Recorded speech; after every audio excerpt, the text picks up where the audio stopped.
Okay, so this is the cover page of your second year English textbook. So the name is given to your textbook is Springs.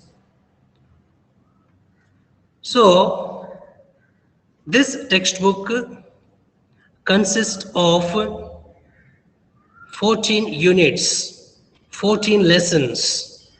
So some of them are poems, maybe 5 poems are there, and 7 lessons are there, and one act play is there. 14 ಪಾಠಗಳಲ್ಲಿ 5 ಪದ್ಯಗಳಿದ್ದಾವೆ, 7 ಪಾಠಗಳಿದ್ದಾವೆ, ಒಂದು ಅಂಕಣದ ನಾಟಕವೂ ಕೂಡ ಇದೆ. The first lesson is Romeo and Juliet. Romeo and Juliet is a play written by William Shakespeare. So ಈ ದಿನ ನಮ್ಮ second year English text book ಅಲ್ಲಿ ಇರ್ತಕ್ಕಂತಹ ಪಾಠಗಳ ಒಂದು ಪಕ್ಷಿ ನೋಟವನ್ನ. So let's have a glance at the syllabus of second PU English textbook. So the first lesson is Romeo and Juliet. It is written by William Shakespeare. So here we are not going to study the play written by William Shakespeare. Now ಇಲ್ಲಿ William Shakespeare ಬರೆದಂತಹ ಆ Romeo Juliet ಅನ್ನುವಂತಹ ನಾಟಕವನ್ನು ನಾವು ಅಧ್ಯಯನ ಮಾಡ್ತಾ ಇಲ್ಲ. Instead, we are going to study 2 verses, 2 songs, 2 monologues selected from Romeo and Juliet. ನೋಡಿ, ರೋಮಿಯೋ ಅಂಡ್ ಜೂಲಿಯಟ್ ಅನ್ನುವಂತಹ ನಾಟಕದ 2 ಸನ್ನಿವೇಶಗಳಲ್ಲಿ ಬರುವಂತಹ ಹಾಡುಗಳನ್ನ ಆಯ್ಕೆ ಮಾಡಿ ನಿಮ್ಮ ಸಿಲೆಬಸ್ಗೆ ಇಟ್ಟಿದ್ದಾರೆ. First one is Romeo's monologue. ರೋಮಿಯೋನ ಹಾಡು ಅಂತ, ರೋಮಿಯೋನ ಮನದಾಳದ ಮಾತು ಅಂತ. So it is taken from Act 1, Scene 5 from the play of Romeo and Juliet. Romeo ಮತ್ತು ಜೂಲಿಯಟ್ ಅನ್ನುವಂತಹ ಮೊದಲನೇ ಅಂಕಣದ 5ನೇ ದೃಶ್ಯದಿಂದ ಆಯ್ಕೆ ಮಾಡಿಕೊಂಡಿರುವಂತಹ ಒಂದು ಹಾಡು ಆಗಿದೆ. So here he describes the flawless beauty of Juliet when he sees her the first time. ಅವಳನ್ನ ಮೊದಲನೇ ಬಾರಿಗೆ ನೃತ್ಯ ವೇದಿಕೆಯ ಮೇಲೆ ಕಂಡಾಗ ಅವಳ ಸೌಂದರ್ಯಕ್ಕೆ ಮಾರು ಹೋಗುವಂತಹ ಆಕರ್ಷಿತನಾಗುವಂತಹ ರೋಮಿಯೋ ಆಡುವ ಮಾತುಗಳನ್ನ ಈ ಹಾಡಿನಲ್ಲಿ ನಾವು ಕಾಣ್ತೇವೆ. He describes, he glorifies the beauty of Juliet. He falls in love with her as soon as he sees Juliet on the dance floor. So ಅವನು ನೃತ್ಯ ವೇದಿಕೆಯ ಮೇಲೆ ಜೂಲಿಯಟ್ಳನ್ನ ನೋಡ್ತಿದ್ದ ಹಾಗೇನೆ ಅವಳನ್ನ ಪ್ರೀತಿಸ್ಲಿಕ್ಕೆ ಪ್ರಾರಂಭಿಸ್ಬಿಡ್ತಾನೆ. ನಾವು ಲವ್ ಅಟ್ ಫಸ್ಟ್ ಸೈಟ್ ಅಂತ ಹೇಳ್ತೀವಲ್ವಾ, ಸೊ ಆ ರೀತಿಯಾಗಿ. ಮತ್ತೊಂದು ಹಾಡು ಇದೆ, ಅದು 3ನೇ ಆಕ್ಟ್ ಇಂದ 2ನೇ ಸೀನ್ ಇಂದ ಆಯ್ಕೆ ಮಾಡಲ್ಪಟ್ಟಿರುವಂತದ್ದು. ನಾನು ನಿಮ್ಗೆ ನೆಕ್ಸ್ಟ್ ಪೋಯಮ್ ಅನ್ನ ಹೇಳುವಾಗ ಅದರ ಹಿನ್ನೆಲೆಯನ್ನ, ಬ್ಯಾಕ್ಗ್ರೌಂಡ್ ಅನ್ನ ಹೇಳ್ತೇನೆ. ರೋಮಿಯೋ ಮತ್ತು ಜೂಲಿಯಟ್ಗಳಿಗೆ ಮದುವೆ ಆಗತ್ತೆ ಸೀಕ್ರೆಟ್ ಆಗಿ. ರೋಮಿಯೋನಿಗೋಸ್ಕರ ಜೂಲಿಯಟ್ ತನ್ನ ಮನೆಯಲ್ಲಿ ಕಾಯ್ತಾ ಇರುವಾಗ ಬೇಗನೆ ರಾತ್ರಿ ಆಗ್ಬೇಕು, ರೋಮಿಯೋ ತನ್ನ ಹತ್ರ ಬೇಗ ಬರಬೇಕು ಅಂತ ಹೇಳ್ಬಿಟ್ಟು ಅವಳು ರಾತ್ರಿಯಲ್ಲಿ ಮನವಿ ಮಾಡಿಕೊಳ್ತಾಳೆ, ರಾತ್ರಿಗೆ ಮನವಿಯನ್ನು ಸಲ್ಲಿಸ್ತಾಳೆ. ಸೊ ಅದನ್ನ ನಾವು ಇಲ್ಲಿ ಕಾಣ್ತೇವೆ. ಈ 2 ಹಾಡುಗಳು ತುಂಬಾ ಚಿಕ್ಕದಾಗಿದ್ದಾವೆ. ಸೊ ಅವುಗಳನ್ನ ನಾವು ಡೀಟೇಲ್ ಆಗಿ ಈ ಲೆಸನ್ ಅನ್ನ ನೋಡುವಾಗ ನಾವು ಚರ್ಚೆ ಮಾಡ್ತೇವೆ, ಅದನ್ನ ವಿವರಣೆಯನ್ನು ಕೂಡ ಕಾಣ್ತೇವೆ. I hope you got some idea about Romeo and Juliet. So we will go to the next one. The second lesson is a story written by Leo Tolstoy. And the name of the story is Two Deer. Two ಅಂದ್ರೆ ತುಂಬಾ ಅಂತ, dear ಅಂದ್ರೆ ನಮಗೆ usually ಗೊತ್ತಿರುವ ಹಾಗೆ ಆತ್ಮೀಯ ಅಂದ ಹಾಗೆ, ಬಟ್ ಇಲ್ಲಿ ಡಿಯರ್ ಅಂತ ಹೇಳಿದ್ರೆ ಎಕ್ಸ್ಪೆನ್ಸಿವ್ ಅಂತ, ತುಂಬಾ ದುಬಾರಿ ಅಂತ. So the story is written by Leo Tolstoy. Leo Tolstoy ಅವರಿಂದ ಬರೆಯಲ್ಪಟ್ಟಿರುವಂತಹ ಒಂದು ಕತೆ. So here the story is about the kingdom of Monaco. Monaco ಅನ್ನುವಂತಹ ಒಂದು ಚಿಕ್ಕ ಸಾಮ್ರಾಜ್ಯ. Story it is mentioned as a toy kingdom. ಈ ಆಟಿಕೆ ಸಾಮಾನಿನಂತಹ ಒಂದು ಸಾಮ್ರಾಜ್ಯ, ಅಂದ್ರೆ ಅಷ್ಟು ಚಿಕ್ಕದಾದಂತಹ ಒಂದು ಸಾಮ್ರಾಜ್ಯ. ಅಲ್ಲೊಬ್ಬ ಕಿಂಗ್ಲೆಟ್, ರಾಜನ ಮರಿ. ಮರಿ ಮರಿ ಮೀನ್ಸ್ ಮರಿ ಅಂತಲ್ಲ, ಸೊ ಚಿಕ್ಕ ರಾಜ ಅಂತ ಹಾಗೆ ಹೇಳೋದಕ್ಕೆ ಕಿಂಗ್ಲೆಟ್ ಅಂತ ಹೇಳಿದ್ದಾರೆ. ಒಬ್ಬ ರಾಜನೂ ಕೂಡ ಇರ್ತಾನೆ, ಅಲ್ಲಿ ಮಿಲಿಟರಿ ಇರುತ್ತೆ, ಎಲ್ಲ ಇರುತ್ತೆ. ಆದ್ರೆ ಒಂದು ನ್ಯಾಯಾಂಗ ಅಥವಾ ಕಾರ್ಯಾಂಗದ ವೈಫಲ್ಯದಿಂದಾಗಿ ನಾವು ವ್ಯವಸ್ಥೆಯಲ್ಲಿ ಎಷ್ಟು ದಂಡವನ್ನ, ಎಷ್ಟು ವೆಚ್ಚವನ್ನ ಭರಿಸಬೇಕಾಗತ್ತೆ ಅನ್ನುವಂತಹ ಒಂದು ವಿಚಾರವನ್ನ ಅವರು ಈ ಕಥೆಯ ಮೂಲಕ ಚರ್ಚೆ ಮಾಡಿದ್ದಾರೆ. ನೋಡಿ, ಕೆಲವು ದೇಶಗಳಲ್ಲಿ ಅಪರಾಧ ಮಾಡಿದಂತಹ ವ್ಯಕ್ತಿಗೆ ಏನಾಗುತ್ತೆ, 24 hours ಅಲ್ಲಿ ಅಥವಾ 1 week ಅಲ್ಲಿ ಅಥವಾ 1 month ಅಲ್ಲಿ ಏನ್ ಮಾಡ್ತಾರೆ, ಸೊ ಅವನನ್ನ ಕುಲಂಕುಷವಾಗಿ ವಿಚಾರಿಸಿ ಅವನಿಗೆ ಶಿಕ್ಷೆಯನ್ನ ಆದಷ್ಟು ಬೇಗ ವಿಧಿಸ್ತಾರೆ. ಆದ್ರೆ ಕೆಲವು ದೇಶಗಳಲ್ಲಿ ಏನಾಗುತ್ತೆ, ಅವನು ಮಾಡಿದ ಅಪರಾಧವನ್ನು ಗುರುತಿಸಿ ಅವನಿಗೆ ಶಿಕ್ಷೆ ಕೊಡೋದ್ರೊಳಗಾಗಿ ಎಷ್ಟೋ ವರ್ಷ ಕಳೆದು ಹೋಗುತ್ತೆ. ಆ ವರ್ಷದ ಅವನನ್ನ ಜೈಲಲ್ಲಿ ಇಟ್ಟು, ಸೆರೆಮನೆಯಲ್ಲಿ ಇಟ್ಟು ಅವನನ್ನ ಸಾಕ್ಬೇಕಾಗತ್ತೆ, ಅವನನ್ನ ನೋಡ್ಕೊಳ್ಬೇಕಾಗತ್ತೆ. ಸೊ ಅಂತಹ ಒಂದು ಸನ್ನಿವೇಶವನ್ನ ನಾವು ಈ ಕಥೆಯಲ್ಲಿ ಕಾಣ್ತೇವೆ. It's a beautiful story. Certainly you will enjoy. And the next unit is on children. My dear students, you can see an image. So each image is taken from your English textbook. So in the picture we see the ducks feeding their baby ducks.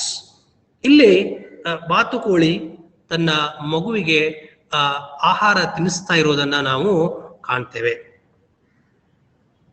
So all children ಅಂತ ಹೇಳಿದ್ರೆ ಮಕ್ಕಳ ಬಗ್ಗೆ ಇರುವಂತಹ ಪದ್ಯ ಇದು. So it is written by the great poet Khalil Gibran, a Lebanese American artist and poet. Libya ಅಂತ ದೇಶ ಹೇಳ್ತೇವೆ. ಸೊ ಲಿಬಿಯಾ ಅಮೆರಿಕ ದೇಶಕ್ಕೆ ಸೇರಿದಂತಹ ಒಬ್ಬ ಕಲಾವಿದ ಹೌದು, ಒಬ್ಬ ಕವಿಯೂ ಕೂಡ ಹೌದು, ಶ್ರೇಷ್ಠ ಬರಹಗಾರನಾಗಿದ್ದಾನೆ. ಅವನು ಇಲ್ಲಿ ಮಕ್ಕಳ ಬಗ್ಗೆ ಹೇಳ್ತಾನೆ. ಸೊ ಖಲೀಲ್ ಗಿಬ್ರಾನ್ ಅಂದಾಗ ಅವನು ಬರೆದಂತಹ ಒಂದು ಶ್ರೇಷ್ಠ ಪುಸ್ತಕ ದ ಪ್ರಾಫೆಟ್ ಅನ್ನುವಂತಹ, ಪ್ರಾಫೆಟ್ ಅಂದ್ರೆ ಪ್ರವಾದಿ ಅಂತ. ಆ ಪುಸ್ತಕ ಏನಾಗಿದೆ, ತುಂಬಾ ಫೇಮಸ್ ಆಗಿದೆ. And it's a collection of 26 sermons, 26 speeches of different or varieties of topics, issues.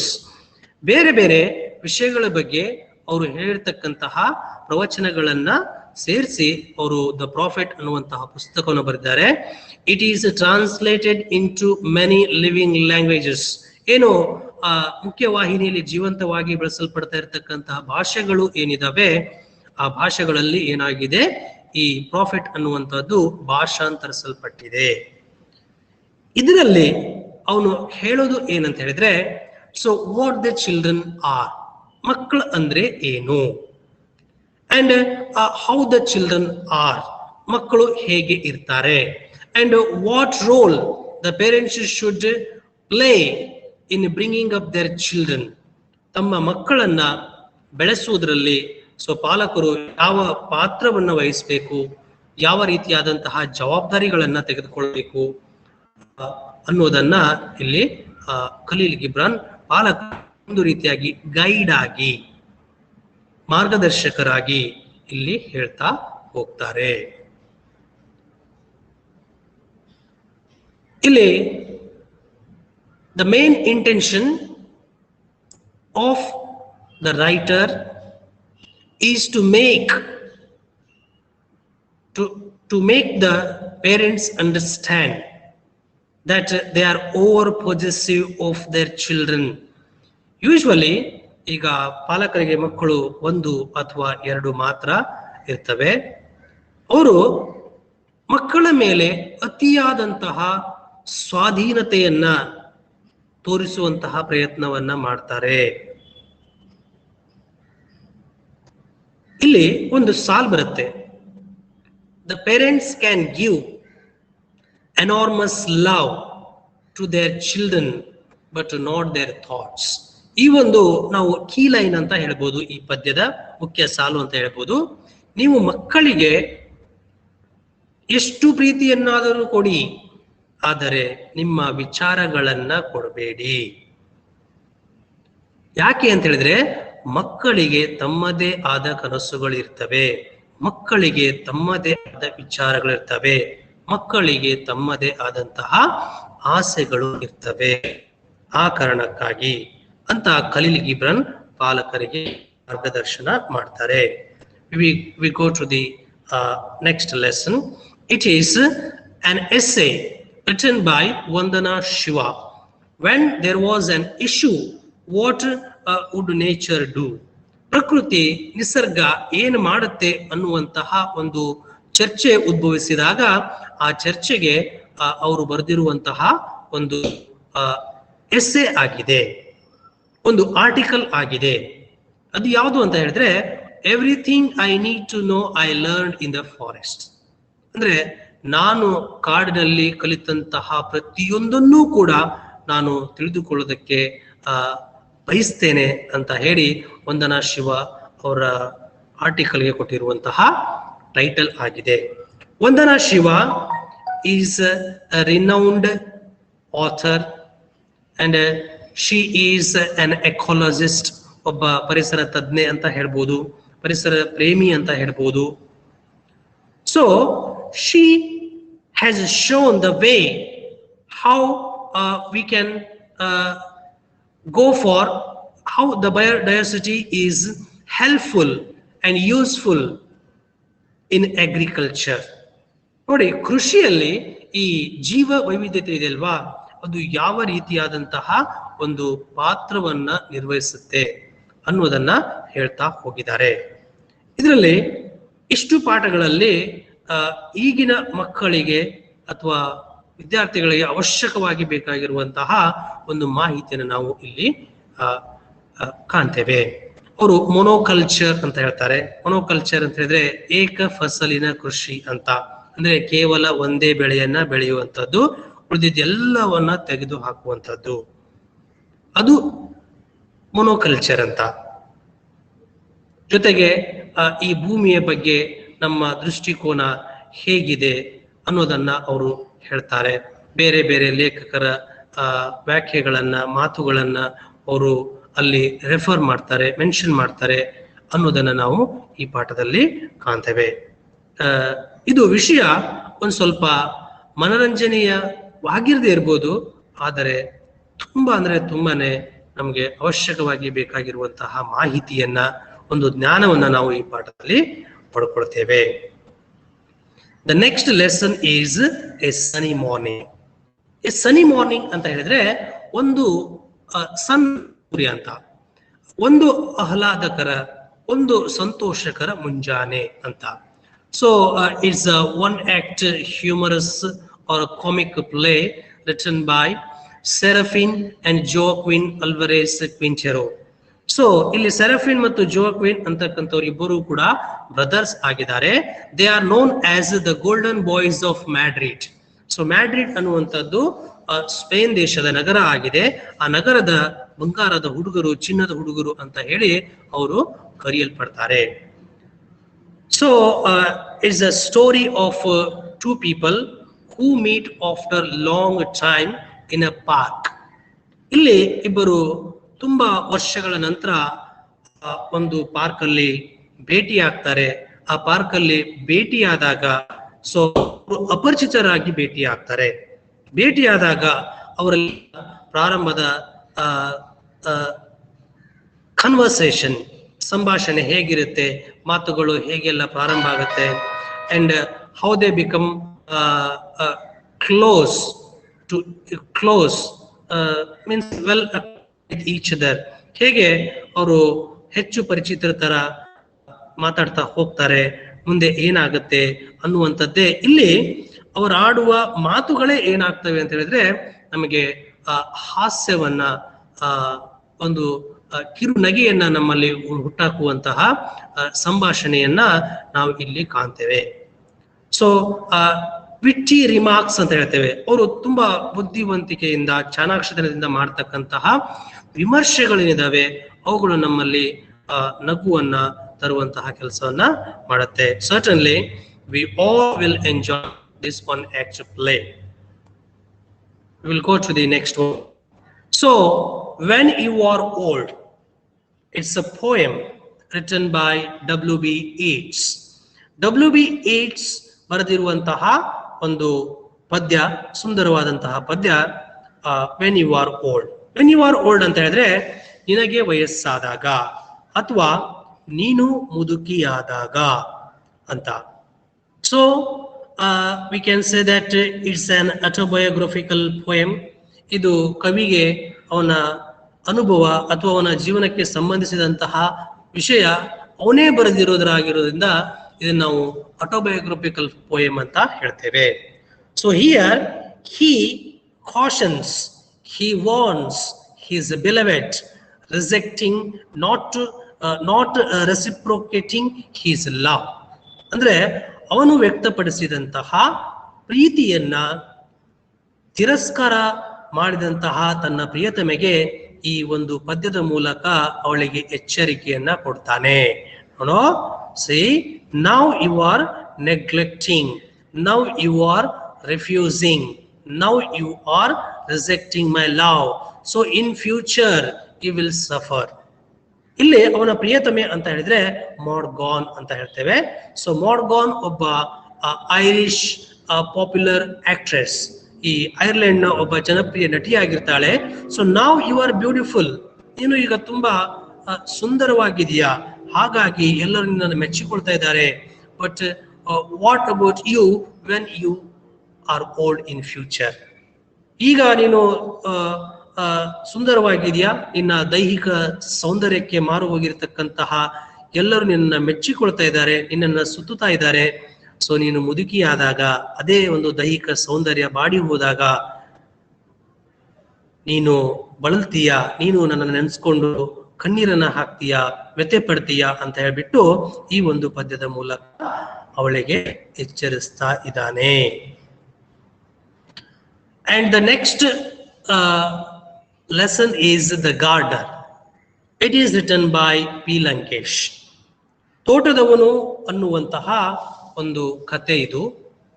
It is originally written in Kannada and translated into English by H.S. Raghavendra Rao. ಇದನ್ನ ಮೂಲತಃ ಪಿ ಲಂಕೇಶ್ ಅವರು, ಏನು ನಾವು ಲಂಕೇಶ್ ಪತ್ರಿಕೆ ಅಂತ ಹೇಳ್ತೇವೆ, ಗೌರಿ ಲಂಕೇಶ್, ಕವಿತಾ ಲಂಕೇಶ್ ಮತ್ತು ಇಂದ್ರಜಿತ್ ಲಂಕೇಶ್ ಇವರ ತಂದೆಯವರಾಗಿದ್ದಾರೆ. ಇವರು ಅನೇಕ ಕಥೆಗಳನ್ನ ಬರೆದಿದ್ದಾರೆ, ಪದ್ಯಗಳನ್ನ ಬರೆದಿದ್ದಾರೆ, ಭಾಷಾಂತರವನ್ನು ಮಾಡಿದ್ದಾರೆ. ಇವರು ಬೆಂಗಳೂರು ಯೂನಿವರ್ಸಿಟಿಯಲ್ಲಿ ಇಂಗ್ಲಿಷ್ ಪ್ರೊಫೆಸರ್ ಆಗಿದ್ದಂಥವರು ಕೂಡ ಆಗಿದ್ದಾರೆ. ಸೊ ಅವರು ಬರೆದಿರುವಂತಹ ತೋಟದವನು ಅನ್ನುವಂತಹ ಕಥೆಯನ್ನ ಇಂಗ್ಲಿಷ್ಗೆ ಭಾಷಾಂತರ ಮಾಡಿದವರು H.S. ರಾಘವೇಂದ್ರ ರಾವ್ ಆಗಿದ್ದಾರೆ. ಇಲ್ಲಿ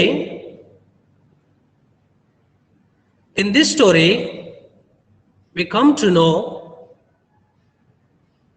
how the rivalry and unhealthy competition leads to one's end.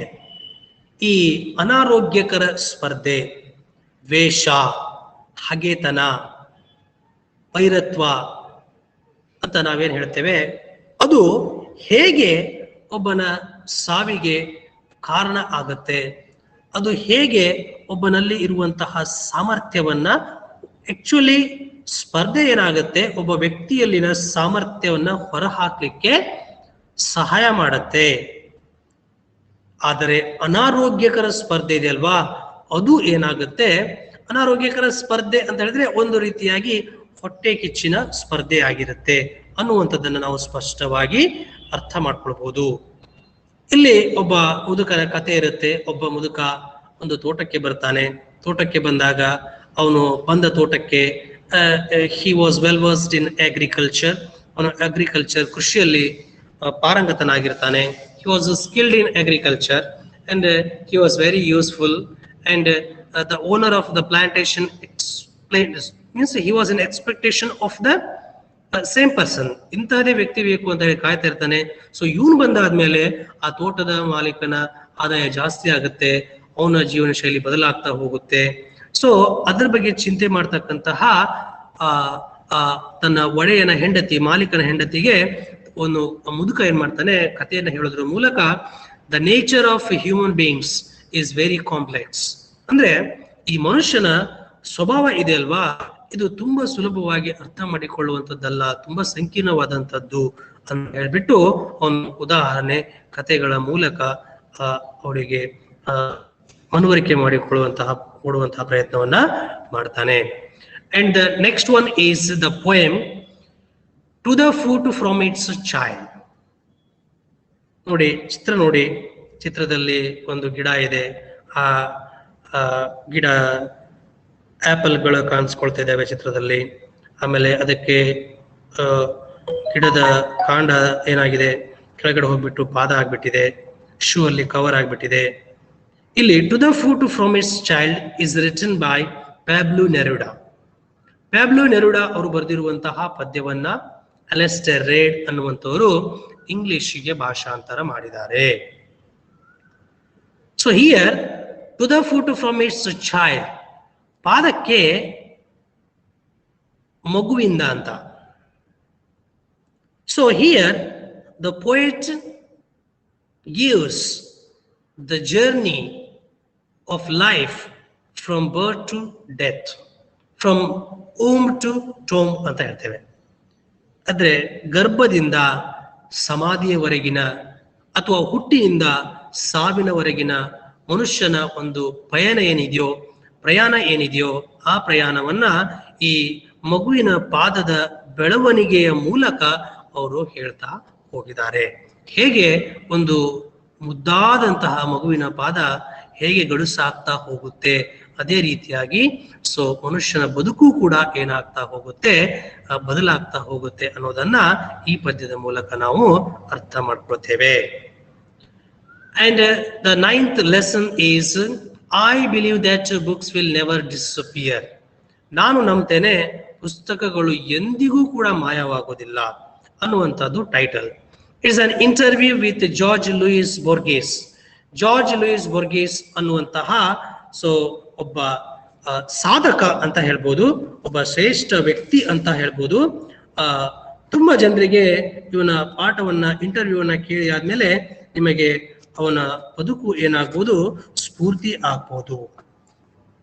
Robert ಅಲಿಫ್ಯಾನೋ ಅನ್ನುವಂತಹ ವ್ಯಕ್ತಿ ಸೊ ಇವರನ್ನ ಇಂಟರ್ವ್ಯೂ ಮಾಡ್ತಾನೆ.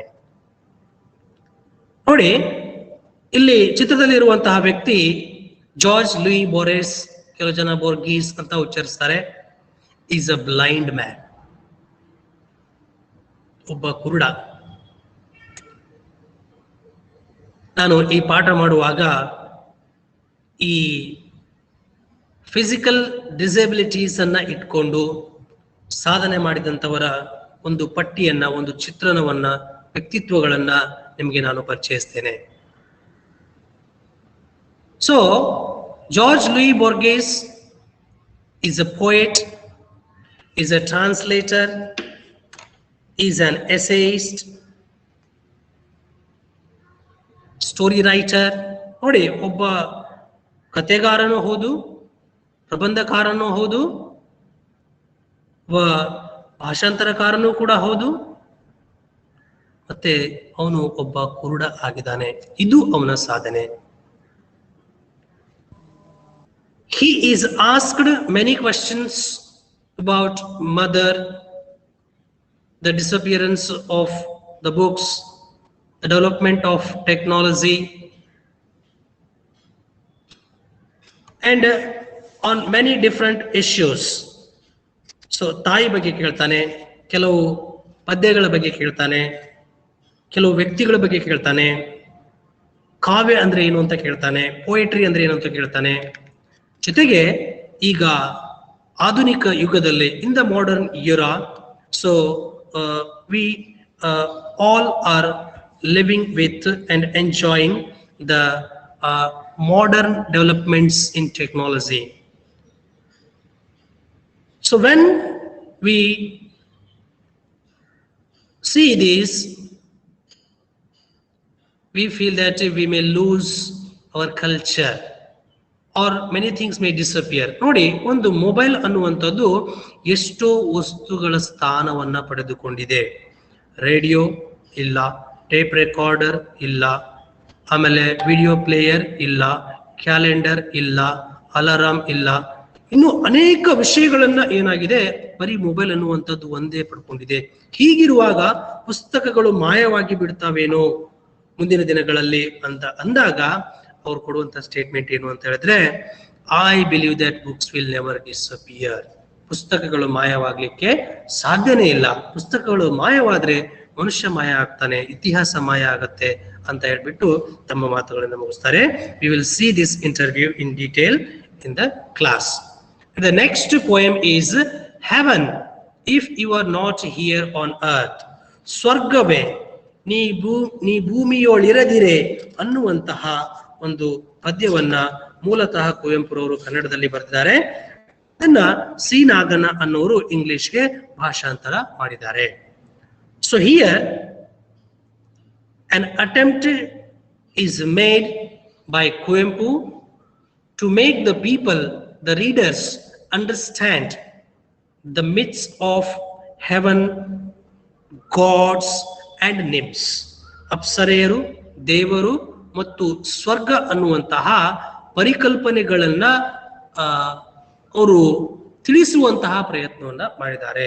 ಸೊ he opines, ಅವರು ಅಭಿಪ್ರಾಯ ಪಡ್ತಾರೆ, that ಏನಂದ್ರೆ, so they all are imaginary creations or creative imagination.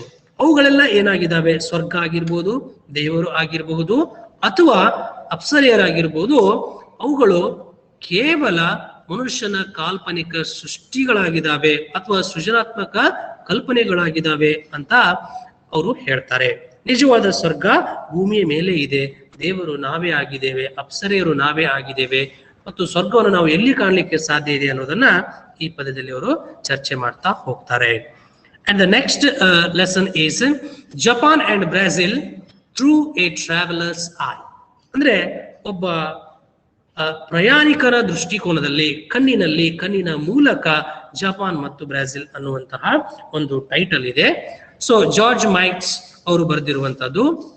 So he shares his experience when he visits Japan and Brazil.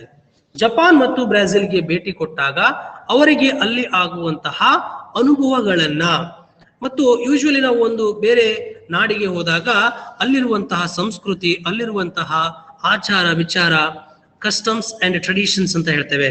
So they differ with our own culture. ನಮ್ಮ ಸಂಸ್ಕೃತಿಯೊಂದಿಗೆ ಅವುಗಳು ಏನಾಗ್ತವೆ, ವ್ಯತ್ಯಾಸವಾಗ್ತವೆ, ಭಿನ್ನವಾಗ್ತವೆ. So ಅದನ್ನ ಅವರು ಇಲ್ಲಿ ಹೇಳ್ತಾ ಹೋಗ್ತಾರೆ. ಆ ಜಪಾನ್ ಅಲ್ಲಿ ಇರುವಂತಹ ಬೋಯಿಂಗ್ ಆಗಿರ್ಬೋದು. ಬೋಯಿಂಗ್ ಅಂದ್ರೆ ನಾವು ನಮಸ್ಕರಿಸ್ತೇವೆ, ಕೆಲವು ಜನ ಹ್ಯಾಂಡ್ ಶೇಕ್ ಮಾಡ್ತಾರೆ, ಕೆಲವು ಜನ ಅಪ್ಪಿಕೊಳ್ತಾರೆ ಅಲ್ವಾ. ಸೊ ಅದೇ ರೀತಿಯಾಗಿ ಜನರು ಎದುರಾದಾಗ ಅವರು ಬಾಗುವಿಕೆ ಇದೆ ಅಲ್ವಾ. ಸೊ ಅದನ್ನ ಅವರು ಯಾವ ರೀತಿಯಾಗಿ ಕಾಣ್ತಾರೆ, ಅವರಿಗೆ ಯಾವ ರೀತಿಯಾದಂತಹ ಅನುಭವ ಆಗುತ್ತೆ, ಯಾವ ರೀತಿಯ ಗೊಂದಲಗಳಾಗ್ತವೆ ಅನ್ನೋದನ್ನ ಅವರು ಹೇಳ್ತಾ ಹೋಗ್ತಾರೆ. ಅದರ ಜೊತೆಗೆ ಸೊ ಆ ಬ್ರೆಜಿಲ್ ಅಲ್ಲಿ ಇರುವಂತಹ ಟ್ರಾಫಿಕ್, ಹೆವಿ ಟ್ರಾಫಿಕ್, ಮತ್ತು ಅಲ್ಲಿ ಇರುವಂತಹ ಡ್ರೈವರ್ಗಳಾಗಿರ್ಬೋದು, ಮತ್ತು ಈ ಪಾದಚಾರಿ ಫುಟ್ಪಾತ್ ಮೇಲೆ ನಡೀತಕ್ಕಂಥ ವ್ಯಕ್ತಿಗಳ ಜೀವನ ಎಷ್ಟೊಂದು ದುಸ್ತರವಾಗಿದೆ, ಮತ್ತು ಅವರು ಹೇಗೆ ಸೋಮಾರಿಗಳ ಹಾಗೆ ವರ್ತಿಸ್ತಾರೆ, ಅವ್ರ ಕೈಯಲ್ಲಿ ಒಂದು ವೆಹಿಕಲ್ ಸಿಕ್ಕಾಗ ಹೇಗೆ ರಾಕ್ಷಸರ ಹಾಗೆ ವರ್ತಿಸ್ತಾರೆ ಅನ್ನೋದನ್ನ ಅವರು ಇಲ್ಲಿ ಚರ್ಚೆ ಮಾಡಿದ್ದಾರೆ. The next unit is the water. The water is a story written by Chinua Achebe. Chinua Achebe is an African writer. Is a Nigerian writer. ಒಬ್ಬ ಆಫ್ರಿಕಾದ ಬರಹಗಾರರಾಗಿದ್ದಾರೆ. ಇವರು ಅನೇಕ ಕಾದಂಬರಿಗಳನ್ನ ಬರೆದಿದ್ದಾರೆ. ನೊಬೆಲ್ ಪ್ರಶಸ್ತಿ ಪುರಸ್ಕೃತರು ಕೂಡ ಹೌದು. ದ ವೋಟರ್ ಅನ್ನುವಂತಹ ಕಥೆ ಮೂಲಕ ಅಲ್ಲಿ Rufus okay Ruf for short ಆಗಿ ರೂಫ್ ಅಂತ ಕರೆಯುವಂತಹ ಒಂದು ಪಾತ್ರದ ಮೂಲಕ ಈ democracy, the soul of democracy is election. ಈ ಪ್ರಜಾಪ್ರಭುತ್ವದ ಒಂದು ಆತ್ಮ ಯಾವುದು ಅಂತ ಹೇಳಿದ್ರೆ ಅದು ಚುನಾವಣೆ ಆಗಿದೆ. ಯಾಕಂದ್ರೆ ಚುನಾವಣೆಯ ಮೂಲಕನೇ ಆ ಪ್ರಜಾಪ್ರಭುತ್ವದ ಪ್ರತಿನಿಧಿಗಳು ಆಯ್ಕೆ ಮಾಡಲ್ಪಡ್ತಾರೆ. ಹಾಗಿರುವಾಗ ಆ ಚುನಾವಣೆ ಇಲ್ಲಿ ಆಗ್ತಕ್ಕಂತಹ ಒಂದು ಈ ಏನ್ ಹೇಳ್ತಾರೆ ಅಂತ ಹೇಳಿದ್ರೆ ಈ ಪ್ರಚಾರ ಹೇಗಿರುತ್ತೆ, ಆಮೇಲೆ ಈ ಇಲ್ಲಿಗಲ್ ಪ್ರಚಾರ ಹೇಗ್ ಮಾಡ್ತಾರೆ, ಸೊ ಅನ್ನೋದನ್ನ ನಾವು ಅಲ್ಲಿ ಕಾಣ್ತಾ ಹೋಗ್ತೇವೆ. So the 13th unit is where there is a wheel. Where there is a wheel ಅನ್ನೋ ಟೈಟಲ್ ಅನ್ನು ನೋಡಿದಾಗ ನಮಗೊಂದು ಗಾದೆ ಮಾತು ನೆನಪಾಗುತ್ತೆ, where will there is a way. ಮನಸ್ಸಿದ್ದಲ್ಲಿ ಮಾರ್ಗ ಇದೆ ಅಂತ. ಇಲ್ಲಿ where there is a wheel, ಎಲ್ಲಿ ಚಕ್ರ ಇದೆಯೋ ಅಲ್ಲಿ ಅಭಿವೃದ್ಧಿ. So wheel is the symbol, is an indication of progress, development. ಇಲ್ಲಿ ಚಕ್ರ ಅನ್ನೋದು ಏನಾಗಿದೆ, ಅದು ಅಭಿವೃದ್ಧಿಯ ಸಂಕೇತ ಆಗಿದೆ. ಇದನ್ನ ಪಿ ಸಾಯಿನಾಥ್ ಅವರು everybody loves a good drought, ಅಂದ್ರೆ ಪ್ರತಿಯೊಬ್ಬರಿಗೂ ಬರಗಾಲ ಅಂದ್ರೆ ತುಂಬಾ ಇಷ್ಟ ಅನ್ನುವಂತಹ ಒಂದು ಪುಸ್ತಕವನ್ನ ಬರೆದಿದ್ದಾರೆ. ಆ ಪಿ ಸಾಯಿನಾಥ್ ಅವರು ಬರೆದಿರುವಂತಹ ಆ ಬುಕ್ ಇಂದ ಆಯ್ಕೆ ಮಾಡಲ್ಪಟ್ಟಿರುವಂತಹದ್ದು where there is a wheel ಆಗಿದೆ. ತಮಿಳುನಾಡಿನಲ್ಲಿ ಪುದುಕೋಟ್ಟಾಯ್ ಅನ್ನುವಂತಹ ಒಂದು ಜಿಲ್ಲೆ ಇದೆ. ಆ ಜಿಲ್ಲೆಯಲ್ಲಿ ಈ ಸೈಕ್ಲಿಂಗ್ ಅನ್ನುವಂಥದ್ದು, ಸೈಕಲ್ ತುಳಿಯುವಂಥದ್ದು ಎಂತಹ ಒಂದು ಅಗಾಧವಾದಂತಹ ಬದಲಾವಣೆಯನ್ನ ಅವರ ಬದುಕಿನಲ್ಲಿ ತಂದಿದೆ. And how it has made women feel their freedom and feel proud of themselves, and how the women, and he gives the names of some women who came forward to teach other women. ಈಗಾಗಲೇ already bicycle ಅನ್ನ ಕಲ್ತಿರುವಂತಹ ಮಹಿಳೆಯರು ಕೆಲವೊಂದು ಹೆಸರುಗಳನ್ನ ಅಲ್ಲಿ ಹೇಳ್ತಾರೆ. ಅವರು ಇತರೆ ಮಹಿಳೆಯರಿಗೆ ಆ ಬೈಸಿಕಲ್ ಕಲಿಸುವಂತಹ ತರಬೇತಿಯನ್ನ ಕೊಡ್ಲಿಕ್ಕೆ ಅವರು ವಾಲಂಟರಿಲಿ ಸ್ವಯಂ ಆಗಿ ಮುಂದೆ ಬರುವಂತಹ ಕೆಲವೊಂದು ಸನ್ನಿವೇಶಗಳನ್ನು ಕೂಡ ಹೇಳ್ತಾರೆ. So how it is useful and how it makes them confident, enjoy their freedom. We see these all things in this lesson. So and even how ಈಗ ಪುರುಷ ಪ್ರಧಾನ ಸಮಾಜದಲ್ಲಿ ಮಹಿಳೆಯರಿಗೆ ಸ್ವಾತಂತ್ರ್ಯ ಕಡಿಮೆ. ಸೊ ಅಂತಹ ಸಮಾಜದಲ್ಲಿ ಸೊ ಈ ಮಹಿಳೆಯರು ತಮ್ಮ ಹಿಂದುಳಿದಿರುವಿಕೆಯನ್ನ, ತಮ್ಮ ಬ್ಯಾಕ್ವರ್ಡ್ನೆಸ್ ಅನ್ನೆಲ್ಲ ಯಾವ ಮಾರ್ಗದ ಮೂಲಕ ಹೊಡೆದು ಹೊರಗಡೆ ಬರ್ತಾರೆ.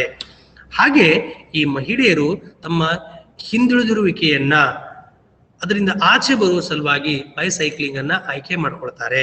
ಆ ಬೈಸೈಕ್ಲಿಂಗ್ ಮೂಲಕ ತಮ್ಮ ಸ್ವಾತಂತ್ರ್ಯದ ಅನುಭವವೂ ಕೂಡ ಆಗುತ್ತೆ. ಅದ್ರ ಜೊತೆಗೆ ಸಾಕ್ಷರತೆಯ ಮಟ್ಟವೂ ಕೂಡ ಜಾಸ್ತಿ ಆಗ್ತಾ ಹೋಗುತ್ತೆ. And the last unit, the chapter, the lesson is a poem, water, written by Challapalli Swarupa Rani. ಚಲ್ಲಪಳ್ಳಿ Swarupa Rani is a famous poetess. In this poem, she brings forth the discussion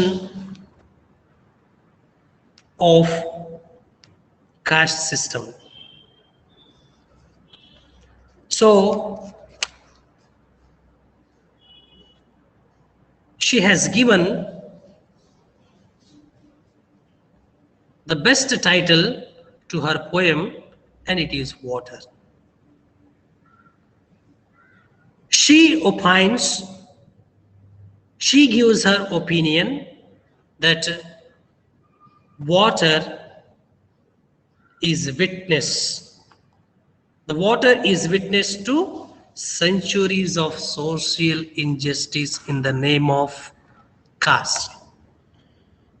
ಜಾತಿಯ ಹೆಸರಿನಲ್ಲಿ ನಡೆದಂತಹ ಈ ಶೋಷಣೆ ಏನಿದೆಯೋ, ಅನ್ಯಾಯ ಏನಿದೆಯೋ, ಅದಕ್ಕೆ ಏನಾಗಿದೆ, ನೀರು ಸಾಕ್ಷಿಯಾಗಿದೆ ಅಂತ ಹೇಳಿಬಿಟ್ಟು ಅವರು ತಮ್ಮ ಬಾಲ್ಯದ ದಿನಗಳನ್ನ, ಬಾಲ್ಯದ ಕಹಿ ಅನುಭವಗಳನ್ನ ಮತ್ತು ಸಮಾಜದಲ್ಲಿ ಈ ಕೆಳವರ್ಗದವರನ್ನ ಹೇಗೆಲ್ಲ ಶೋಷಣೆ ಮಾಡಲಾಗ್ತಾ ಇತ್ತು ಅನ್ನೋದನ್ನ ಈ ಕವಿತೆಯ ಮೂಲಕ, ಈ ಒಂದು ಪದ್ಯದ ಮೂಲಕ ಅವರು ಹೇಳ್ತಾ ಹೋಗಿದ್ದಾರೆ. Even it is essential to know what the caste system is and how they exploit it in the name of caste. We all discuss those all things while studying this poem. I hope you got an idea. So you got, or you are introduced with all the 14 chapters, 14 lessons of your English textbook Spring. ನಿಮ್ಮ English text ಬುಕ್ಗೆ spring ಅನ್ನುವಂತಹ ಹೆಸರನ್ನು ಕೊಟ್ಟಿದ್ದಾರೆ. So ಅದರ 14 ಪಾಠಗಳನ್ನು ಕೂಡ ನಿಮಗೆ ಪರಿಚಯಿಸಿದ್ದೇನೆ. ಆ ಪ್ರತಿಯೊಂದು ಪಾಠದ ಒಂದು ಕಿರು ಪರಿಚಯ ತಮಗಾಗಿದೆ ಅಂತ ನಾನು ಭಾವಿಸಿದ್ದೇನೆ. With this, I end the class. Stay home, stay safe. Stay at home and learn at home. So I request all of you to attend all the classes of all subjects regularly, and even you ask your friends to attend the class regularly. ನೀವು ಕ್ಲಾಸ್ಗಳಿಗೆ ಹಾಜರಾಗಿ ನಿಮ್ಮ ಫ್ರೆಂಡ್ಸ್ಗಳಿಗೂ ಕೂಡ ತರಗತಿಗಳಿಗೆ ಹಾಜರಾಗಲಿಕ್ಕೆ ಹೇಳಿ ಅಂತ ವಿನಂತಿಸಿಕೊಳ್ತಾ ಇವತ್ತಿನ class ಅನ್ನ ಮುಗಿಸ್ತೇನೆ. See you in the next class. Thank you. Thank you, sir. Thank you, sir. Thank you, sir.